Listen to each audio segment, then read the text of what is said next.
பிரித்தானியாவின் west Yorkshire பகுதியில் 12 வயது சிறுமிகள் உட்பட பல இளம் பெண்களை கொடூரமான முறையில் பாலியல் வன்கொடுமைக்கு ஆளாக்கிய ஆசிய வம்சாவளியைச் சேர்ந்த 20 பேர் கொண்ட கும்பலுக்கு ஒட்டுமொத்தமாக 277 ஆண்டுகள் சிறை தண்டனை விதித்து நீதிமன்றம் அதிரடி தீர்ப்பு வழங்கியுள்ளது. இத்தனை வருடங்களாக ஊடகங்களுக்கு விதிக்கப்பட்டிருந்த தடை உத்தரவு தற்போது நீக்கப்பட்டதை அடுத்து இந்த அதிர்ச்சி தகவல் வெளியாகியுள்ளது. பிரித்தானியாவின் கர்க்லீஸ் பகுதியில் கடந்த 1995ஆம் ஆண்டு தொடக்கம் 2003ஆம் ஆண்டு வரையான காலப்பகுதியில் இந்த கொடூரமான குற்றங்கள் அரங்கேறியுள்ளன.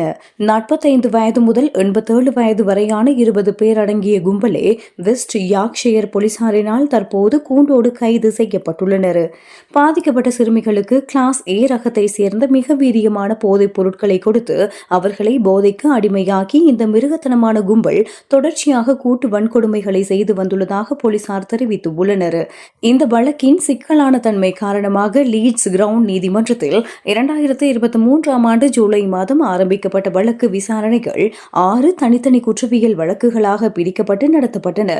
2024 செப்டம்பரில் அனைத்து விசாரணைகளும் நிறைவடைந்து கடந்த ஆண்டு தீர்ப்புகள் வழங்கப்பட்டிருந்தாலும் நீதிமன்றத்தின் கடுமையான தடை உத்தரவு காரணமாக இந்த விவரங்கள் இதுவரை ரகசியமாக வைக்கப்பட்டிருந்தன. இந்த கும்பலில் உள்ள முக்கிய குற்றவாளிகளுக்கு வழங்கப்பட்ட சிறை தண்டனை விவரங்கள் பின்வருமாறு: 53 வயதான சஜித் மஜித் 5 கற்பழிப்பு குற்றங்கள் மற்றும் 3 பாலியல் துஷ்பிரயோக வழக்குகளுக்காக இவருக்கு 28 ஆண்டுகள் மிக நீண்ட சிறை தண்டனை விதிக்கப்பட்டுள்ளது. 51 வயதான மனாப் ஹுசைன் 6 கற்பழிப்பு மற்றும் போதைப் பொருள் விநியோகம் செய்த குற்றத்திற்காக 25 ஆண்டுகள் சிறை தண்டனை. 57 வயதான தாரிக் அசாம் 5 கற்பழிப்பு குற்றங்களுக்காக 24 ஆண்டுகள் சிறை தண்டனை. 47 வயதான சுல்பிஹர் அலி 22 ஆண்டுகள் மற்றும் 6 மாதங்கள் சிறை தண்டனை.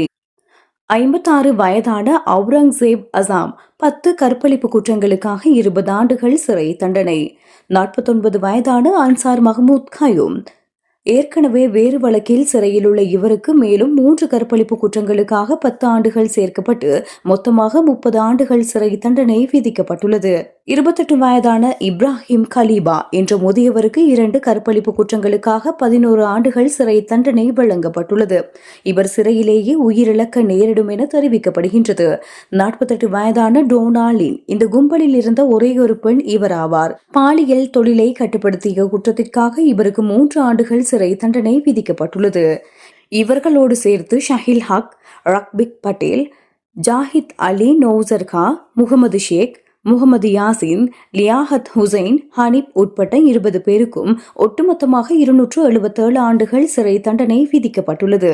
மேலும் இருவர் குற்றவாளிகள் என நிரூபிக்கப்பட்ட போதிலும் மனநலம் பாதிக்கப்பட்டுள்ளதால் தீர்ப்பு தள்ளி வைக்கப்பட்டுள்ளது.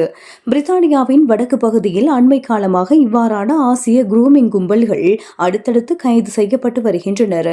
கடந்த காலங்களில் இனவாத குற்றச்சாட்டுகள் எழும் என்ற அச்சம் காரணமாக போலீசாரும் உள்ளூர் அதிகாரிகளும் இந்த விவகாரங்களை முறையாக விசாரிக்காமல் மூடி மறைத்து அலட்சியமாக இருந்து உள்ளதாக 2024இல் வெளியான உத்தியோகபூர்வ அறிக்கை ஒன்றில் சுட்டிக்காட்டப்பட்டிருந்தது.